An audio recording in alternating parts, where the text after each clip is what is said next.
Hi guys, I hope you can hear me, see me clearly. Yes, ma'am. Awesome. Okay, so let's begin today's session. Sit with a straight back and neck. Be in any comfortable posture and very gently close your eyes. Start watching your breath.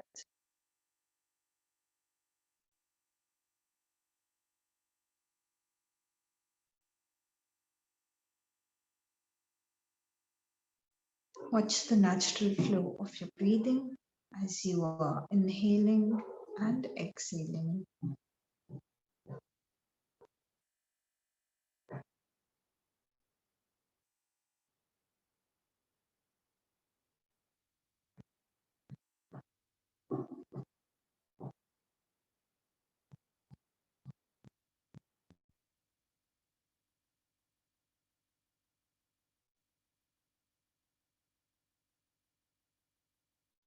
Slowly shift the attention to the body.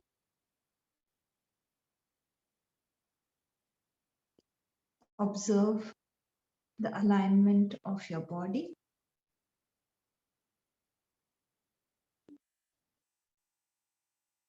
Take this time to adjust your posture.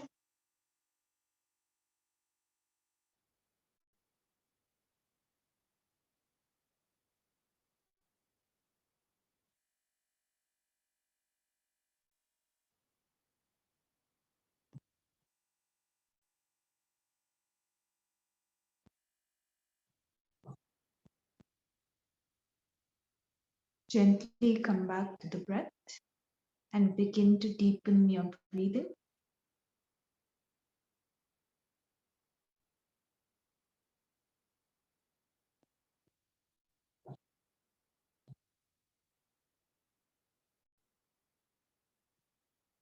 Go for slow, long, and deep breaths.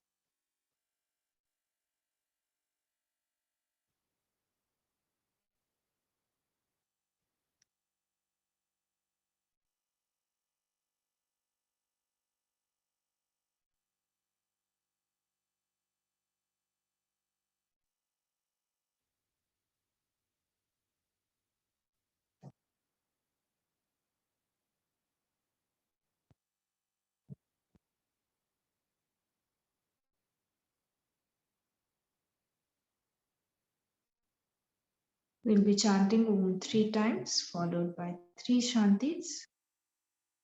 Take a deep inhalation for Om.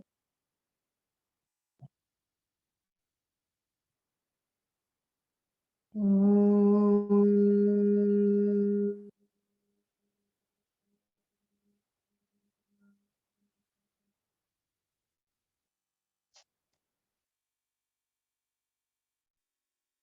Om.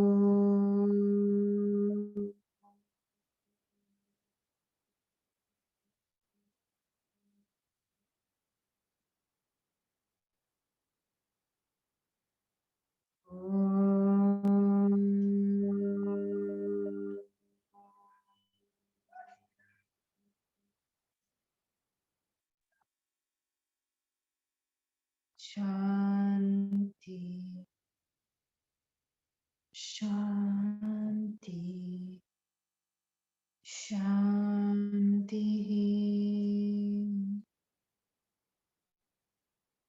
Observe the vibrations.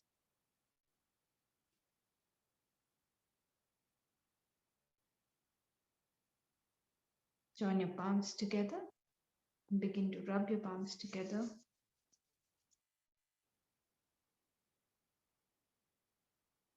Keep your palms on your eyes. Very slowly, while blinking and looking at your palms, begin to open up your eyes and come back with a big smile. Namaste to everyone. Let us begin today's session. So today we are going to talk about another very interesting topic which you guys have been doing for so many days. So the practice of Hatha Yoga. Right? What is Hatha Yoga? Today our topic of discussion is this, and we're going to learn more deeply about it. So your Vinyasa flow and Ashtanga flow, both of them are actually variations of this traditional practice called Hatha Yoga, right? And the term Hat actually, it literally means, stubborn, right? So,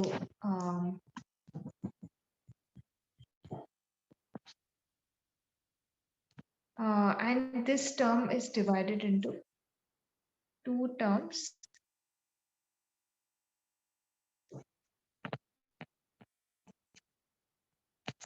Ha plus Tha.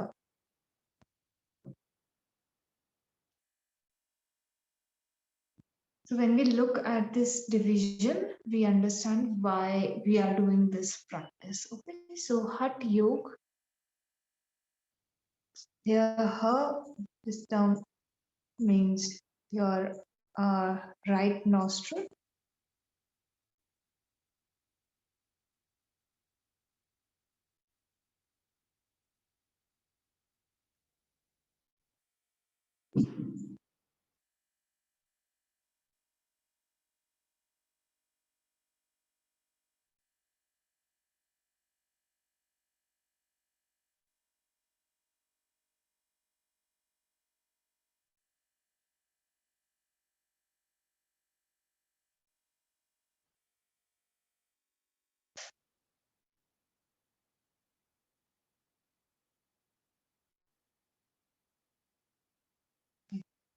So Ha means the right nostril.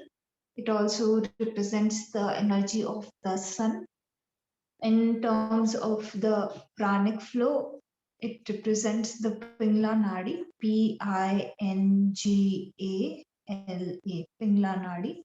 And if we see what system it is activating biologically, it activates the sympathetic nervous system of the body. Similarly, I will write down for the left side also. So Tha represents your left nostril.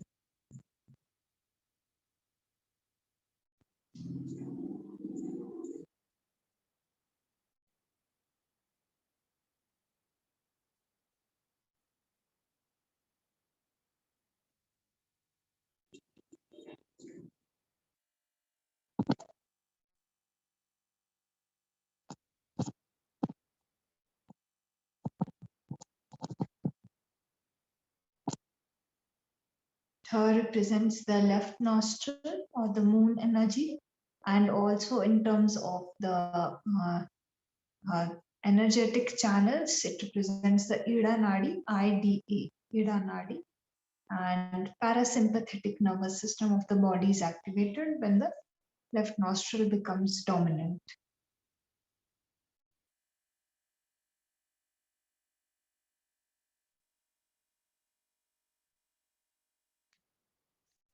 So as you can see, Hat Yoga. So right and left, basically right and left nostril, and Yoga means there is a union or there is a balance between them.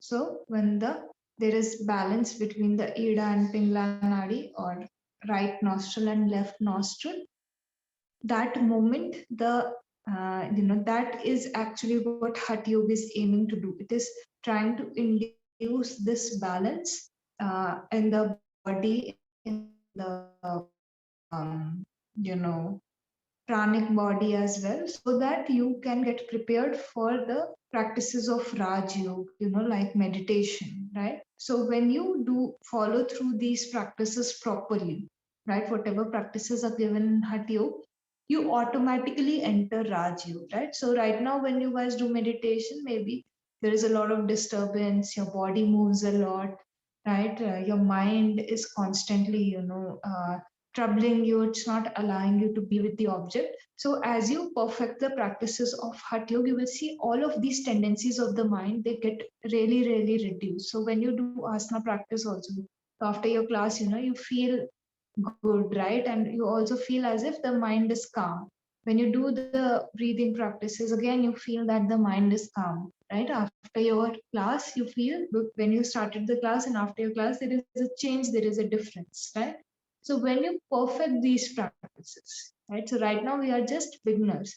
When one perfects these practices, automatic harmony, is induced, right? So before meditation, there is a lot of preparation that you require, and Hatha Yoga forms that step, the step of preparation for Raj Yoga, right?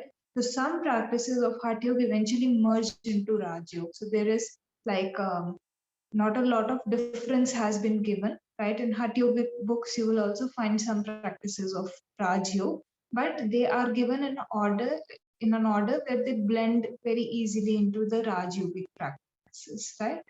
So when you go for all of the practices, so cleansing also, right? Cleansing is also, I'll tell you all the practices that are included, right? Not only asana. So there is a balance, and when the two nadis, so Ida and Pingla, these are the two major nadis, okay, of the system. So when they get balanced, the energy channel, which is the most important, gets open, right? And then the energy can flow through that, right? Before it, the energy cannot flow through the central channel, right? So the central channel is called Sushumna.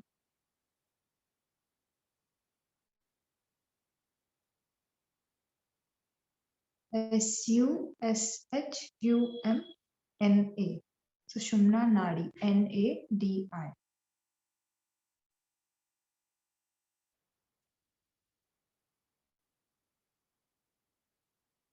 So it's like if two roads are working, the third road becomes inaccessible, right? Or working in the sense they are not in balance, right? So the third road, it becomes inaccessible, right? So in that same way, unless and until you don't form balance between the right and the left side, there will be no movement of energy through the central um, channel of the body, right? And the yogi actually aims to, give the upward movement to the energy through this channel. So this becomes quite crucial, right? So I'll just share my screen.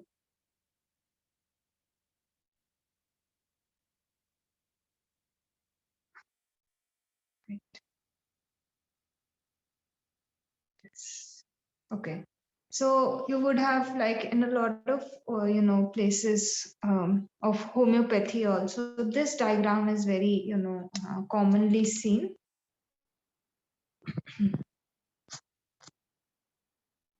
So there is a straight line like this. Okay.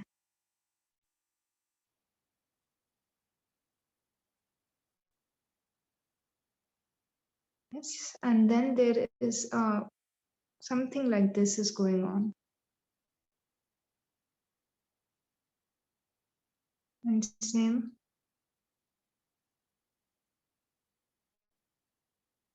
Right, so this basically this loop continues, and this central, like where there is a junction point for all of them, right? Where all three are meeting, right? So the right side is called your Pingla Nadi. Sorry, so I cannot draw very properly. This is your Pingla Nadi, and this is your Ida Nadi. And the central one is your Sushumna Nadi. Okay. And these junction points, these are called the major chakras of the body. Okay.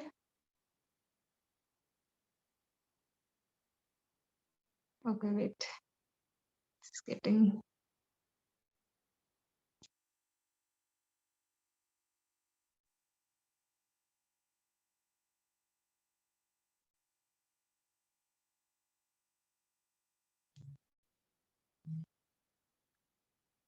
right? So you have 7 major chakras. So this doesn't end over here, it continues, right? So there are 7 junction points that are formed, which are famously known as the 7 major chakras of the body.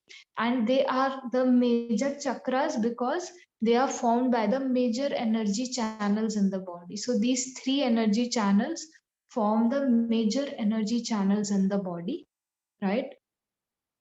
And as you can see, this entire, this straight line, this central channel, this is actually situated along your spine. Okay, that is why when you do yogic practices, your teachers emphasize always on keeping the back and neck straight, you have to keep the back and neck straight, right, at all times. Why?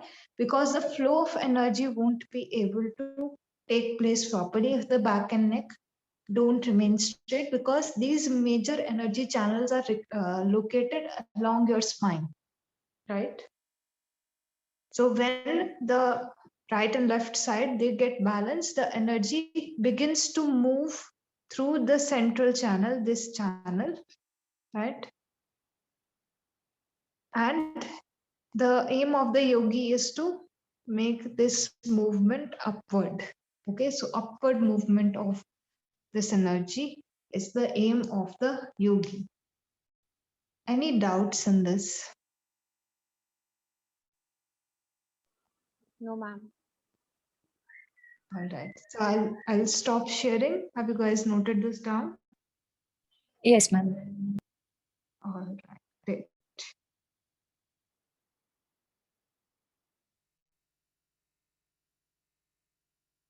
Okay. So this, um, basically this crisscross is what gives the formation to the chakras. So there are a lot of chakras in your body. Wherever the energy channels, there is a junction between the energy channels, that forms a chakra, right? But these are the most relevant one or the most important ones. You will see a lot of chakra meditations also. So they are placed along the major energy channels of the body. The minor energy channels, they are not generally talked of, right? Or they are not discussed that much, right? So as you do your Hatha yogic practices, you are actually giving way to the activation of the central uh, energy channel, right? So now what happens during the day also, you will observe, and it is a very separate science known by the name of Swar Yoga, right? So during your day also what happens, one nostril becomes more dominant, right, than the other, right? So depending on which one is dominant, again, your similar qualities of the body are activated, right? And as you when the switch is going to happen, so with like in about what 60 to 90 minutes, around 90 minutes in between this timeline, basically 60 to 90 minutes, basically 1.5 hours, the switch takes place, right? So earlier the right nostril was very dominant and you were quite active, and then the switch takes place, and then the left nostril becomes dominant. But when this switch is taking place, there is a point for us when both the nostrils become equally active, and that is when the central channel is active, right? So it only happens for a few seconds for us, right? But the yogi actually elongates this time, right, where both of the channels, they become balanced, right? And that is why you will see most of the yogic practices, they are recommended either early in the morning, right, or during sunset, because sunrise and sunset, these are two timings when the central energy channel, it becomes active, right? So the time recommendation for the practices is also such, because it is the most ideal time for you to practice. At that point of time, whatever practices you do, they are going to uh, lead to the advancement in your spiritual journey, right? So physically, you can balance yourself, mentally also you do these practices, right, to balance yourself mentally. But there is a spiritual advancement. So the hidden potential of this practice, that is achieved when you either go for the practices during sunrise time or sunset time. That is why they are considered to be the most ideal timings, right? So all the processes you are doing, they are leading you to the practice of Raj Yoga. So you should be very aware when you are doing these practices that again they are acting as a stepping stone. If you get stuck, even if you get stuck in the pranayam practices or more advanced mudras and the practice of bandhas, then also you are getting stuck only, right? Because you're again limiting the potential of the practice. It is used to prepare the body and the mind. So I'll tell you a little bit about the history and background of Hatha Yoga. So in the time of like when we were even talking about the history and development of yoga, we discussed that after Buddhism, Raj Yoga came in, and after that, the practice of Hatha Yoga began to develop, right? So the practices of Buddha and even Jainism was very, very prominent at one point of time, right? In our continent, right? Overall, like India was really, really large at that point of time. So over here, these practices were quite prominent. But as the time changed, the practices just remained like, somebody used to just talk about them and they became very fascinating to the mind, right? So if right now, I tell you guys, right, okay, then when you do meditation, you will see a light, right? So most people, they are stuck in this, right? They want to see a light or want to hear something or want to have a god present themselves. So what started happening was earlier people were practicing and they were sticking to the practices, right? But now what started happening, only these things were propagated, and these are also not the correct things that were propagated, right? So all the practices given by Mahavir, by Buddha, they were merely like just a form of conversation, right? They became a form of conversation. There were different schools that came out, right? One was orthodox, one was not that orthodox, right? So now people, what started happening? They started intellectualizing, right? And when they started intellectualizing, first thing, the practice got suspended in that way, right? And the second thing was, now the mind was more like, it was more about engaging the mind in intellectual things, right? So what started happening was conflict started arising, right? So between various schools there was conflict. What was Buddha's approach on this, or what was Mahavir's approach on this, right? So eventually it was seen that all of these things, whatever practices were given, they were causing conflict in the mind, they were causing duality in the mind, and their main purpose, which was actually to free the mind from all the suffering, the essence was getting like lost, right? So when the essence started getting lost, that is when some very famous yogis, they stepped in and they said that remove the parts related to the ethical values, right, moral values, leave these behind, because the major discussion was on these parts only. Are you following the ethical code of conduct? Are you following the moral codes of conduct, right? And it led to the duality in the mind. So suppose you are, from your childhood, you are asked to believe in something, right? So it happens with us also.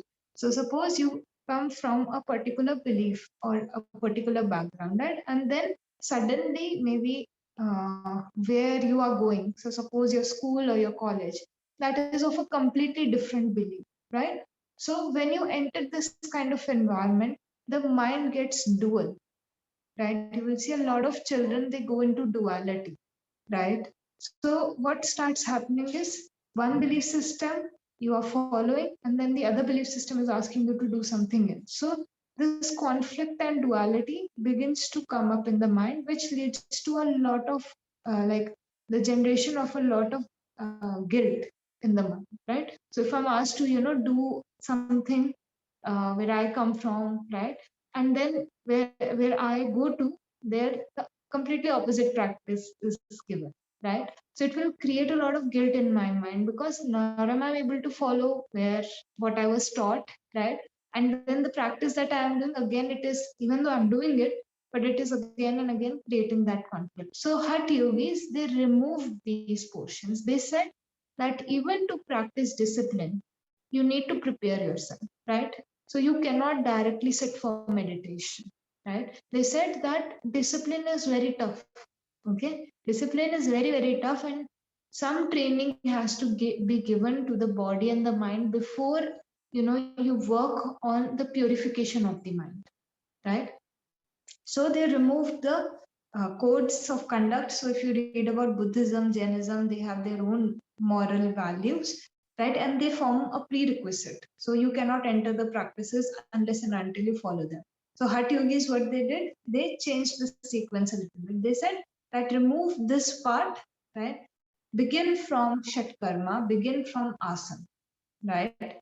Where the cleansing can take place, when the cleansing is taking place on the physical level, when you are able to maintain the discipline on a physical level, do the practices every day, pick a time, pick a place, right? And engage the body, keep the body healthy, right? That is when you will somewhere get prepared for the meditation, right? Right now, you cannot show discipline in meditation. Why? Because the body is not stable. The body is not trained. The mind is not trained. So maybe after your classes end, right? Most of you will be able to stick to the asana practice, right?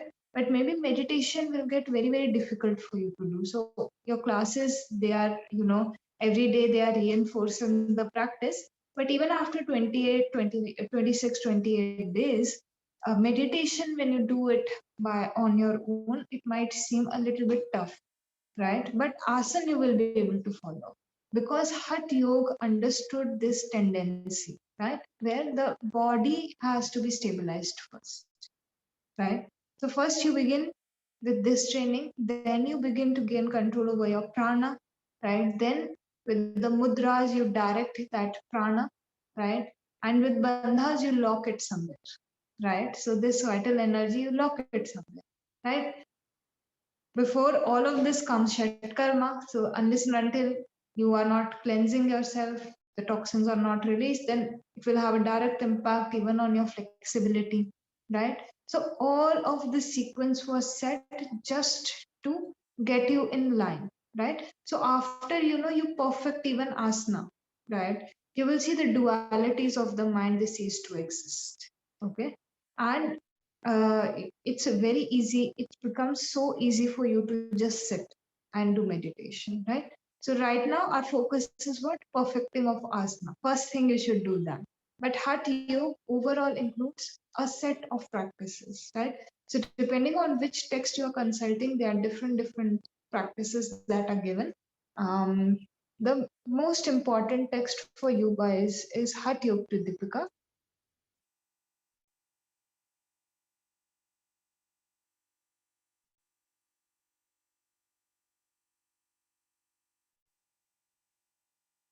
HATHYOGA-Pradipika.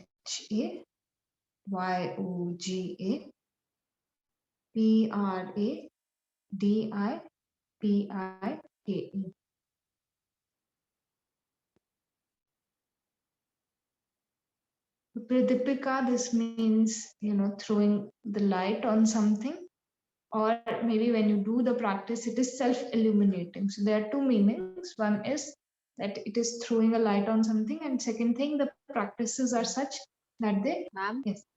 I'm Yeah. so sorry. Before I forget, I just want to confirm that the book which you have just referred, is it the same book which is from Bihar School of Yoga? Yes. Okay. This Thank you, is ma'am. so the commentary is from Bihar School of Yoga. Okay. Okay. So the text wasn't originally written by them. Yeah. It's a red colored book. If you guys want to get it, you can get a Yes. Yes, Yeah. and there's a diagram also on that in the middle. Yeah. Yes. Okay. Yes. Thank you. So this text is one of the most important text for you guys, right? Because whatever practices you are going to teach, like they should have a basis and a background, right? So this text will form that basis and background. So you will always have something to fall back on when you consult this text, right? So this is mostly like even your asanas. So now the styles that have come up, your Vinyasa flow, Ashtanga flow, they are actually variations of Hatha Yoga only, right? So Hatha Yoga, when you look at the book, you will see only 15 asanas are mentioned, right? Because at the time that this text was written, only by perfecting the 15 asanas, you could move to the next part, right? But now in modern times, we need a lot of pre-practices, like you guys do a lot of pre-practices now, in order to even reach the asana, right? So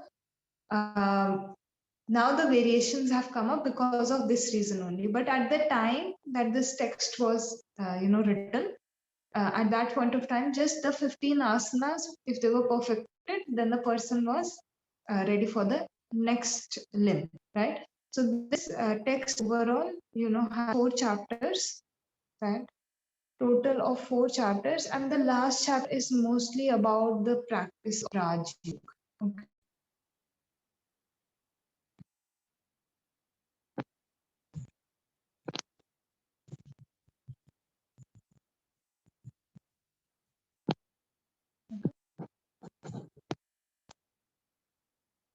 So last chapter merges, like it's a merge between Hatha Yoga and Raj Yoga, and main emphasis is given to the practice of meditation. A particular practice of meditation has been elaborated in the last chapter. Apart from that, the first 3 chapters are working on control over the mind and the body, right? And Hatha Yoga also has this tendency to show you that you need purification, right? So when you guys do Shat Karma, right, you see that, okay, there are a lot of toxins that are created in the body. A normal person won't be aware, right? They would be living their life normally. But when you do Shat Karma, you see, okay, my body is, creating these many toxins and I'm not making an effort to expel them out, right? Timely or regularly, right? And then when you do asanas, you see how inflexible your body is or how difficult it is for you to move your body. So you become aware of the blockages that are present in the body. As your flexibility increases, you see that these blockages, they begin to get removed. Then when you do pranayam, you see, okay, I have zero control over my breathing, right? Even though breathing is not the main aim, but still, even the breath, I'm not able to control. If I give my breath some instruction right now, I need so much training, right? Then when you practice mudras, step by step as you move, you see all the levels at which the body and the mind, they are impure. So Hatha Yoga acts as a very good mirror also, right? It tells you that, okay, these things have to be worked upon. If you talk to a common person, they are fine, just the way they are living, right? Because the mirror, when you begin to practice something, it acts as a mirror that you have to show growth and development over there, right? And most people, they don't want to, life is very busy and hectic, right? So they don't want to turn their attention over there, right? But as you guys deepen your practices, now you start becoming aware. Then you see that everybody around you, if they do the asana practice, if they do pranayam, they will benefit from it, right? So first you will experiment on yourself, and then you will aim towards, like, at least your loved ones begin to join, right? Because it is self illuminating. You will not have to preach, right? That this is correct, this is not correct. The person will see on their own, right? Your breathing, you saw on your own in pranayam classes, how much control you have or how much deepening you can do. Right? I just instructed you guys that, okay, this is how you have to go, this is how you should do. But you guys saw. It became a mirror for you guys. Right? Similarly, when your asana teachers, they just give you instructions, no? But you guys see what level of flexibility or how much movement you have, right? It becomes a mirror of how much you have taken care of your own body, right? As you deepen your practice, this awareness becomes more and more deep, right? Then one more text that you guys can consult, which is very, like, going to help you a lot, that is Garen Sahita.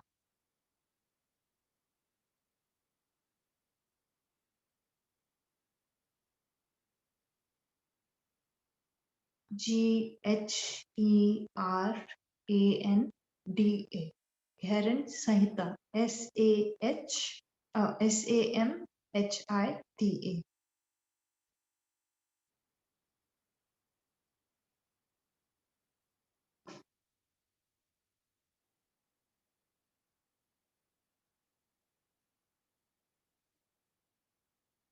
Right. So this is another text which was written actually after Hatha Yoga Pradipika. So as the time changed, so now when we move to this text, you will see there is a mention of a lot of asanas. So there are 32 asanas, I think, that are mentioned, right? And this text immediately starts with the Shatkarma practice. Then they move to asana and then the other limbs, right? So the order is different in this text, but you begin to see, okay. So then the order was given according to the changing time. Now 32 asanas were required to be perfected in order to reach the same level with which, like, till which you had to reach to practice pranayama, right? So now, like, this text was also written way back, right? So now we have come to a time when so many asanas are there. You will see a variety of asanas because now we need to do so many asanas or perfect so many postures so that the body becomes stable, right? So when you perfect the asanas, you will start seeing that during meditation, your body doesn't move, right? You might, feel like moving the body, but the mind becomes so stable and the willpower becomes so strong that you don't move the body, right? So the entire, Maharishi Patanjali also, he said that the entire purpose of asana practice is so that you can sit stably and comfortably, right? So guys, again, don't get stuck over here, and when you practice asana, change your intention, feel each and every movement in the body, right? You will see if you practice traditional Hatha Yoga, it is very slow in its approach. And so Ashtanga and Vinyasa flow, they are constantly, making your body move. There is dynamic movement that is associated with these practices. But if you go for the very traditional practices of Hatha Yoga, the practices, they are, they just take you into the posture and they make you hold for 1 minute, for 2 minutes, for 5 minutes, right? So it's a very, very slow practice, right? And that is why this eventually, as the flow helps you to open up your body, right? And eventually your practice, even this flow practice, it will begin to slow down a little bit. Okay, so at that point of time, don't get scared. Okay, it is because generally when we become more aware of what we are doing, our pace slows down, right? You will see this thing, like when you guys, maybe I don't know if you practice this thing. So if you give time to eating, right, after we had the class on how the food should be consumed, you will see that you took more time, right? And you slowed down the process, right? So in the same way, as you begin to perfect the asanas, as you begin to perfect pranayama also, your practice will slow down. And a lot of students, they get scared, right? But it is actually because it is taking you back to the root. Hatha yogic practices, they are all about just reaching the posture and just enjoying in the posture. In fact, each and every posture that you do, it should become so comfortable that you can do meditation, right? That becomes the basis of the perfection of the asana, right? That if you do, suppose, Paschimottanasana, you sit and you fold forward, so sitting forward bend, right? So you can remain in that and you can do meditation in that, right? Then you would say that, okay, now I have come to a point where I am perfecting the asana, right? People hold for a very long period of time. Also. They're very comfortable. Like you are sitting right now, you are very comfortable. So asana is just this thing only. But you change the posture. But eventually, as you come to meditation, of course, the spine has to be straight and it is, you have to be in a sitting posture, right? Not laying down posture, have to be in a sitting posture.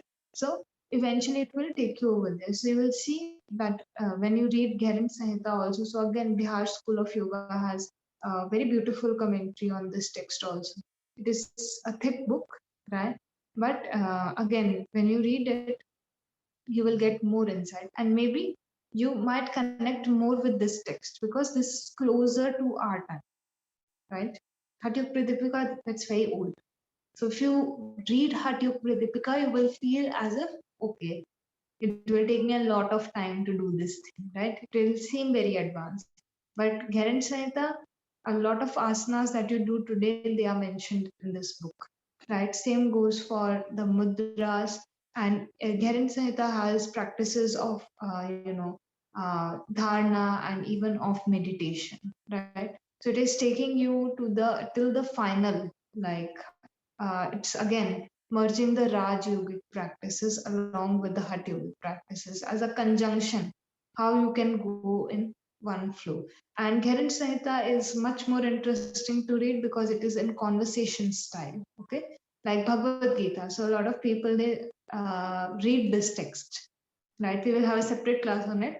But it's very engaging. Why? Because all of the text is in conversation format. And when somebody is having a conversation, like if you and I, we have a conversation, we will, engage in that information much more, right? It will absorb us much more, right? In that same way, 𝐾𝐴𝐴 Samhita is actually a conversation between, so the name of the author is 𝐾𝐴𝐴 only. So sage 𝐾𝐴𝐴, he was, teaching a king, right?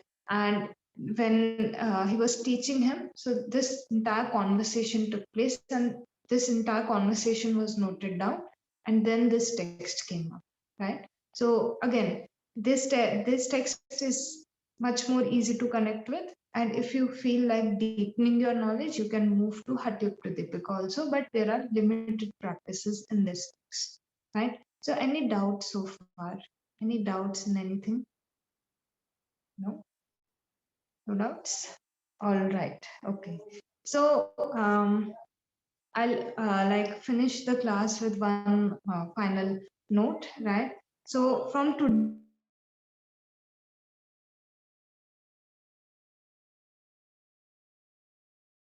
sorry, yeah. So final note for you guys for today is this thing only. Now start changing the intention of your practice, because a lot of people around you, they will get stuck, and a lot of people will expect you to get stuck because yoga is seen in that way, that oh, you are able to do this asana or that asana, right? So from today, begin to change the intention behind all of your practices, no matter what it is, as long as it is allowing you to connect, right?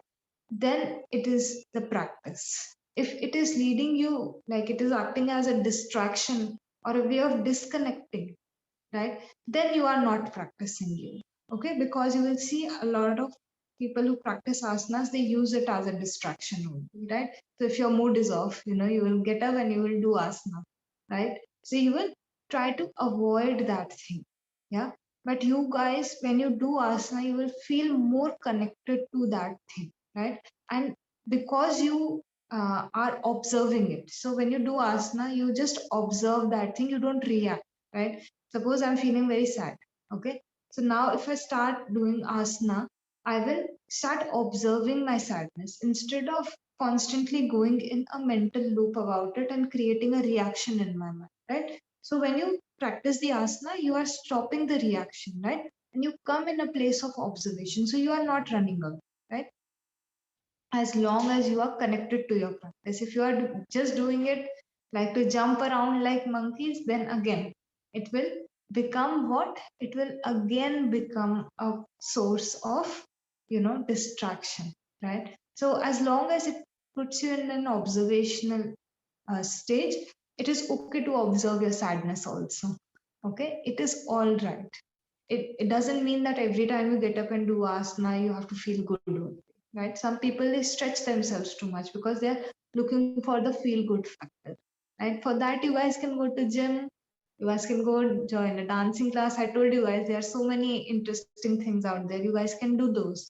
But when you step up on your mat, you should have this sense of awareness come in, that okay, now I'm going to be conscious and aware of each and every action, at each and every movement of the body. So today's task for you guys is this only. That what you have to do, you have to change the intention when you have your asana class today, both the classes, try to be as aware as possible throughout your practice. Okay. So I'll close today's session. Yeah. Keep the back and neck straight, sit comfortably. Close your eyes.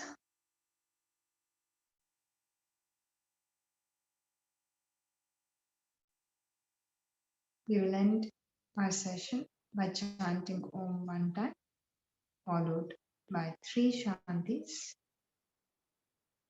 Take a deep inhalation for Om.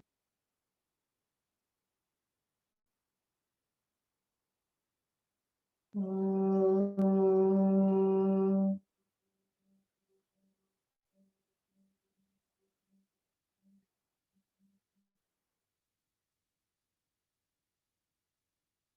Shanti, Shanti, Shanti.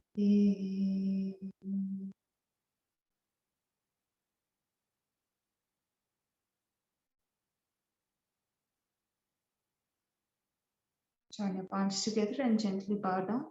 We'll begin our day with a sense of gratitude, saying a mental thank you to everything we have.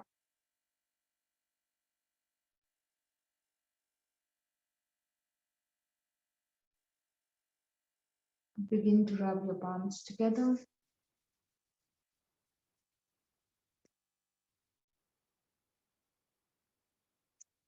Place the palms on the eyes. Very slowly, while blinking and looking at your palms, begin to open up your eyes and come back with a big smile. Namaste, everyone.